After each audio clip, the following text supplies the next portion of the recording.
हाँ जी, अस्सलाम वालेकुम दोस्तों। एक वाकया मैं आपके साथ शेयर करना चाहता हूँ। वो हुआ ये कि 2015 में एक दफ़ा कौमी असम्बली में खड़े हुए चौधरी एतजाज़ अहसन ने चौधरी निसार अली खान के ऊपर इल्ज़ाम लगाया, संगीन करप्शन का इल्ज़ाम। बदले में चौधरी निसार अली खान ने चौधरी एतजाज़ अहसन के ऊपर इल्ज़ाम लगा दिया। थोड़ी देर बाद हुआ ये कि अगले दिन यानी बड़ी एक दिन मीडिया में चलती रही कि ये इल्ज़ामात वो इल्ज़ामात यूं फलां ढिमाका। उस वक्त चौधरी निसार जो है वो वजीर दाखिला थे और चौधरी एतजाज़ अहसन जो है वो अपोजिशन लीडर थे। फिर हुआ ये कि अगले दिन दोनों के जो बड़े थे उन्होंने उनकी सुलह करा दी और दोनों भाई भाई बन के रहने लगे। आपकी आवाज कट रही इस वक्त वही कहानी जो है वो चल रही है बाबर और शाहीन के दरमियान। लेकिन यहाँ लगता है कि शायद शाहीन को बली का बकरा बनाने की तैयारी हो चुकी है और बाबर को बचाने की फुल तैयारी हो गई है। बाबर को उसी तरह बचाने का काम किया जा रहा है जिस तरह 2 साल पहले, तकरीबन साल डेढ़ साल पहले मियाँ साहब को तमाम केसेस से बरी कर दिया गया था और उनके घर पे जा जाके उनको जमानतें दी गई थी। एयरपोर्ट पे जाके उनको जमानत दी गई थी एक केस के अंदर ताकि वो मुल्क में दाखिल हो सके। तो बाबर के साथ भी इस वक्त वही मामला चल रहा है। शाहीन को लटकाने की तैयारी हो चुकी है और आज हम इसी उसके ऊपर बात करेंगे। और दूसरी हमने बात करनी है इंग्लैंड और वेस्ट इंडीज का जो टेस्ट मैच चल रहा है उसके ऊपर। अच्छा। यार वो शाइन वाला केस तो बहुत खराब है। वो इस इनमें से बहुत सारे मसलों में तो एक तो कोई क्लूलेस है बिल्कुल वो। हमारे मीडिया में भी मुझे लग रहा है कि बहुत ज्यादा काली भेड़ें पहले भी हैं, लेकिन अभी भरी बहुत ज्यादा भर गई हैं। मुझे लग रहा है हर कोई जो ट्वीट कर सकता है या जो इंग्लिश पढ़ सकता है या उर्दू लिख सकता है, वो जो है वो जर्नलिस्ट बन गया है। किसी को कोई मतलब कोई वो नहीं है कि मुल्क की कौम की सालमियत या वो एक होता है ना कि आपके सामने इंप्रेशन जो है वो खराब हो रहा है। आप जो है वो धड़ाधड़ बस न्यूज दिए चले जा रहे हो। अगर ये इंटरनल मैटर है या वो वर्ल्ड कप में हुआ, मुझे लग रहा वो ये है कि बस कुर्बानी का बकरा ढूंढ रहे हैं ये लोग। एक हम्म। कुर्बानी का बकरा मिल जाए तो कुर्बानी का बकरा मेरे ख्याल से मिल गया उनको। असल में और करप्ट शायद तो ये सारे हैं। कैरियर कैरियर भी मुझे लगता है फिर वो ना, वो अब एक दफा आ जाओ ना आप, वैसे ही वो कंट्रोवर्सी में तो था पहले। वो एक दफा आपको याद होगा वो जब 2019 में स्टार्ट हुआ था, तो उसके बाद वो पीएसएल में एक दफा सरफराज से हो गई थी उसकी। और हाँ। फिर उसके बाद जो है वो दो तीन ओकेजन पे मुझे फील हुआ जब उसने वो जीत ली थी उसने पीएसएल, दो लगातार दफा जीती ना लाहौर कलंदर में। हाँ। हाँ। उसके बाद भी मुझे लग रहा था कि वो जो गर्दन में सरिया है वो शायद अब जो है वो लंबा हो जाएगा। और हम्म। वही हुआ, उन्हें टी20 की कप्तानी मिल गई उनके दोस्तों यारों ने जिसने भी उनको कप्तानी दिलवा दी। लेकिन अब जो होगा ना वो अब बहुत बुरा होगा। एक तो पाकिस्तान, एक तो पेसर से टी20 में एटलीस्ट, वनडे में भी मैं समझता हूँ इतना नहीं है उसका इम्प्रेशन, लेकिन टी20 में एटलीस्ट ये है कि 4 ओवर का बॉलर है वो। 4 ओवर करा के मैच थोड़ा बहुत तब्दील कर सकता है अभी। अब वो सिचुएशन टी20 से निकल चुकी है कि अगर आप 1 ओवर में, अभी इंडिया ने वो कर दिया ना प्रूफ कि अगर आपके 6 ओवर में 3 आउट भी हो जाए तो आप फाइनल जीत सकते हो, फाइनल जीत सकते हो हम्म। किसी वर्ल्ड कप का। तो ये तो अब आहिस्ता आहिस्ता सारी चीजें वो हो जाती हैं, क्या कहते हैं, आपको गलत साबित हो जाती है। और मतलब वो जो आप फर्स्ट ओवर में इंप्रेशन है 2 विकेट ले ले और पाकिस्तान के मैच हाथ में आ जाए, अब हम उससे निकल गए, बहुत आगे चली गई भाई, इस मामले में। हम तो इसके ऊपर बात कर रहे हैं आज। और जो सबसे अहम बात है वो ये है, सबसे पहले तो पाकिस्तान सर्कस बोर्ड जो मैं कहता हूँ कि भाई ये हाँ। कॉन्फिडेंशियल रिपोर्ट थी जो कि असिस्टेंट कोच और कोच ने जमा कराई चेयरमैन पीसीबी को। वो बाहर कैसे आ गई? और हर बंदे को मालूम है कि उस रिपोर्ट में क्या लिखा। और उस रिपोर्ट को यानी जिस तरीके से उस रिपोर्ट को फैलाया गया है, अजहर महमूद से तो मैं तवक्को रख सकता हूं कि कोई मैनिपुलेशन की होगी या कुछ मामला किए होंगे, क्योंकि अजहर महमूद के भी कुछ इंटरेस्ट, वेस्टेड इंटरेस्ट होंगे यकीनन जो प्लेयर खेल रहे हैं उन लोगों के अंदर। लेकिन गैरी कर्स्टन का कोई ऐसा हाँ, इंटरेस्ट नहीं हो सकता। तो वल्लाह आलम के जो रिपोर्ट के हाँ, मुंदरजात दिए जा रहे हैं मार्केट में, वो एग्जैक्टली वैसे हैं भी कि नहीं है। क्योंकि मोटी मोटी बातें मैं आपको हाँ। बताऊं, मोटी मोटी बातों में एक बात उन्होंने ये कही कि जी, यानी बाबर आजम को वो इस तरीके से प्रेजेंट कर दिया है उन्होंने कि बाबर आजम एक बहुत ही स्टक हो रहा है बच्चा आपको। है, उसने कोई गलती नहीं की, सब जबरदस्ती गन पॉइंट पे उससे करवा रहे थे। यानी वो कह रहा था कि मैं आमिर को ओवर नहीं दूं, सुपर ओवर। अजहर महमूद ने कहा नहीं, आमिर को सुपर ओवर दो। वो कह रहा था मैं शादाब को नहीं खिलाऊंगा, अजहर महमूद ने कहा नहीं, शादाब ही खेलेगा। इस तरह वो जो वो जो असल कह में रहा था, अजहर महमूद या वहाब रियाज या जो भी है, वो मना कर देते हाँ, थे और वो अच्छे बच्चों की तरह मान जाता था कि हाँ जी ऐसे ही करना है। तो भाई बात यह है कि जब आप कैप्टन हो के अगर इतने सबमिसिव हैं और इतने अकोमोडेटिंग है, कॉम्प्रोमाइजिंग है, तो ये तो आपको उस वक्त कॉम्प्रोमाइज करने से पहले सोचना चाहिए था कि ये सारी बल्ली आपकी गर्दन में आएगी।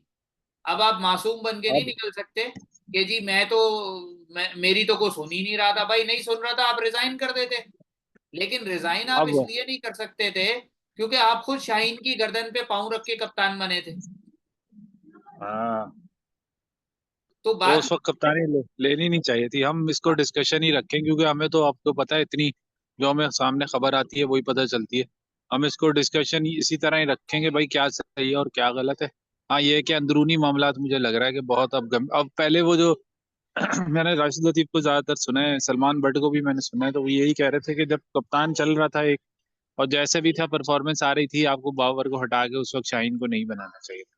कि अगर आपको हटाना ही था तो आपको दोबारा नहीं बनाना चाहिए था।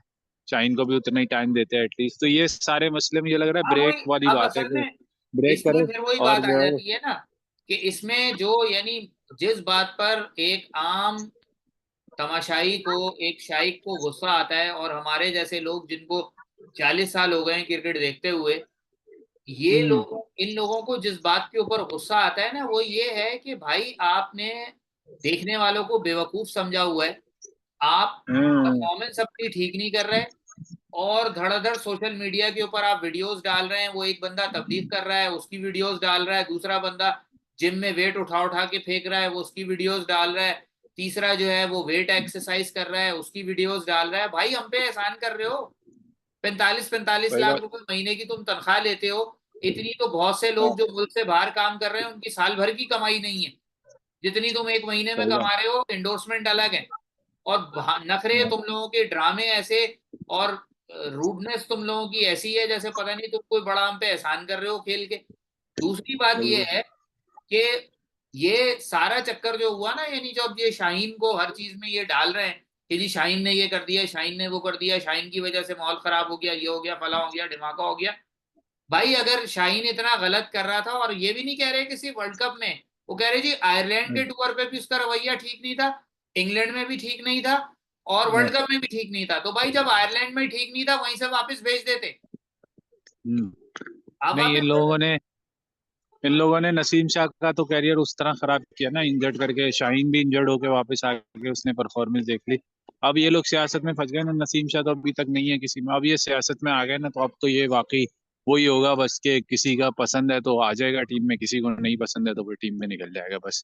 अब ये भाई होता मैं तो रहेगा। हाँ, इस उसकी लॉबी नतीजे बहुत पे, मजबूत है, उसकी लॉबी हल्की नहीं है उसकी। शाहिद अफरीदी जो है वो एक जमाने में क्या, अभी भी जो है उनकी बहुत से है भाई, हर जगह पर।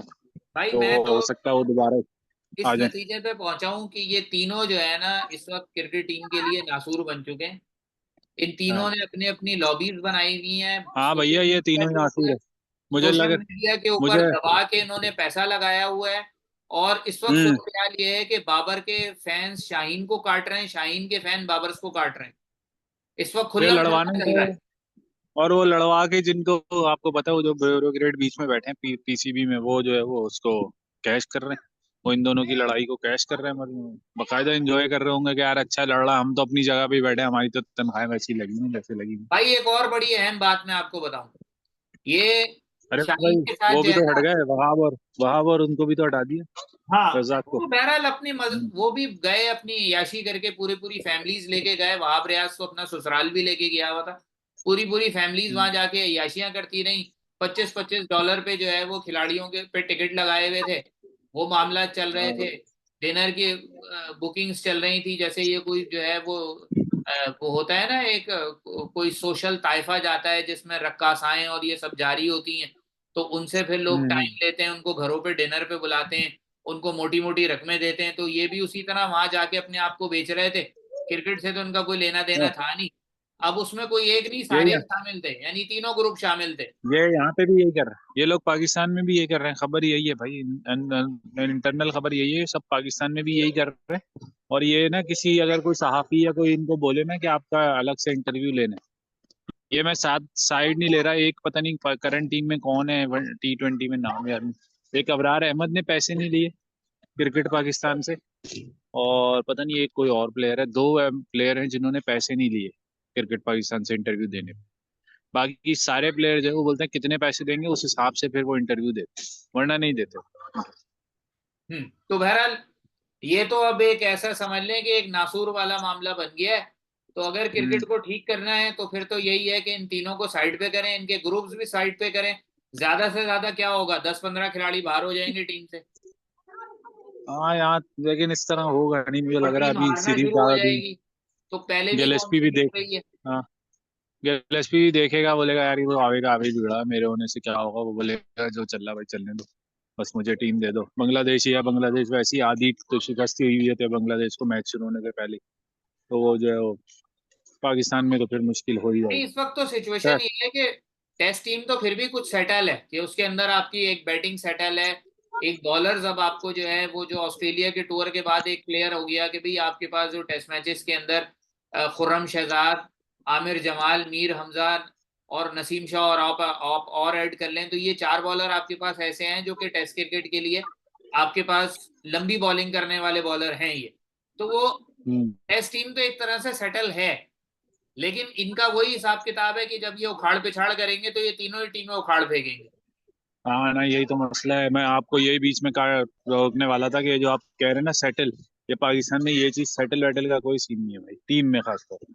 वो कुछ नया ही होगा, कोई नया ही आ जाएगा, लेकिन गिलेस्पी से मुझे कम से कम ये उम्मीद है कि वो एक कंटिन्यूटी लेकर आएगा। और वो जितने भी टेस्ट हमारे हैं, क्योंकि हमारे टेस्ट बहुत हैं पाकिस्तान के हिसाब से टेस्ट ज्यादा है, दो दो की सीरीज ही 3 है, और फिर हाँ, एक 3 टेस्ट की सीरीज है तो इंग्लैंड से, तो ये तकरीबन 7 कितने 6 और 9 टेस्ट बनते हैं, तो मैं समझता हूँ कि 9 टेस्ट में पाकिस्तान की जो गिलेस्पी का हिसाब है उसके हिसाब से मैक्सिमम 13 प्लेयर खेलेंगे टोटल। कंडीशंस तो सारी पाकिस्तान की, सिर्फ साउथ अफ्रीका की जो एक स्पिनर की भी काम चल जाएगा, तो वो हो सकता है कि 3 फास्ट बॉलर और एक स्पिनर और एक ऑलराउंडर, सलमान अली आगा का मैं सोच रहा हूँ कि शायद वो खिला ले पाकिस्तान में। वहाँ ये है कि साउथ अफ्रीका में शायद ये है कि 3 पेसर आउट एंड आउट और एक बॉलिंग ऑलराउंडर। अब पता नहीं वो बॉलिंग ऑलराउंडर ऑलराउंडर कहीं उसको ना समझ लें, फहीम को, राना फहीम अशरफ को, वो उसी को ना लेके आज, उससे तो कि डर लाख लगा दर्जे रहता है। बेहतर आमिर जमाल है। हाँ, मुझे लग रहा है वही चलाएगा, चले वही बहरहाल अब चलाएंगे। आ जाते हैं। इंग्लैंड और विंडीज के टेस्ट मैच 2 दिन हो गए हैं आज, और वेस्ट हाँ, इंडीज 2 इस दिन बार होगा बर्बादी बर्बाद, के दहाने पे पहुंच चुका बर्बाद है। हो गया, बर्बाद हो गया वेस्ट इंडीज। 200 रन से ज्यादा की लीड है, 240 से, और मुझे लग रहा है 38 पे 40 पे 4 थे, मैंने भी देखे थे। भाई जल्दी से उसको रिकैप कर देते हैं। वेस्ट इंडीज ने हाँ पहले बस वही। बैटिंग की, 121 रन बना के ऑल आउट हो गए। हम्म, डेब्यूटान गस एटकिंसन ने 7 विकेटें ली। एंडरसन, हाँ, स्टोक्स और क्रिस वोक्स तीनों ने एक एक विकेट ली। उसके बाद वेस्ट इंडीज हम्म, इंग्लैंड बैटिंग करने आया, 371 रन बनाए इंग्लैंड ने। 4-5 प्लेयर्स ने कंट्रीब्यूशन डाला, जैक क्रॉली, ओले पोप, जो रूट, हैरी ब्रुक और Jamie Smith. Jamie Smith debutante 70 run की इनिंग खेली डेब्यू के ऊपर, 371 रन बनाए, 250 रन की लीड थी। और वेस्ट इंडीज की टीम की इस वक्त सूरत हाल ये है कि हाँ, वेस्ट इंडीज जो है वो 79 फॉर 6, 6 विकेटें उनकी गिर चुकी हैं। और इस बात का कभी इम्कान है कि कल पहले ही अल्लाह ही सेशन रहम में करे। वेस्ट इंडीज का बोरिया बिस्तर गोल हो जाएगा। तो नहीं, ये दूसरे टेस्ट में कम बैक करेंगे, ये पहले टेस्ट में ऐसे ही रोल ओवर हो जाते हैं, दूसरे तीसरे में कम बैक करेंगे। असल में ऑस्ट्रेलिया में तो जो इनकी असल वो थी शमार जोसफ, जिस दिन वो चल गया वो हाँ, समझ लो अकेला अगली टीम को बर्बाद कर देगा। नहीं नहीं नहीं, वो असल में ये लॉर्ड्स की, ये लोगों को ना नॉर्मली स्लोप के मसले नहीं समझ में आते बैट्समैनों को। अब ये किसी एक प्रॉपर क्रिकेट ग्राउंड में जाएंगे ना, बर्मिंगम में एक टेस्ट मैच है, वहां पे शायद ये मैनेज कर लेंगे। चलें देखते हैं क्या होता है। यहीं तक रखते हैं, फिर अच्छा, इंशाल्लाह अगली वीडियो में मिलेंगे। Thank you. तब ओके। तक के लिए इजाजत, अल्लाह हाफिज। सर्कस बोर्ड फिर कुछ नया कर देगा। अल्लाह हाफिज। अल्लाह हाफिज।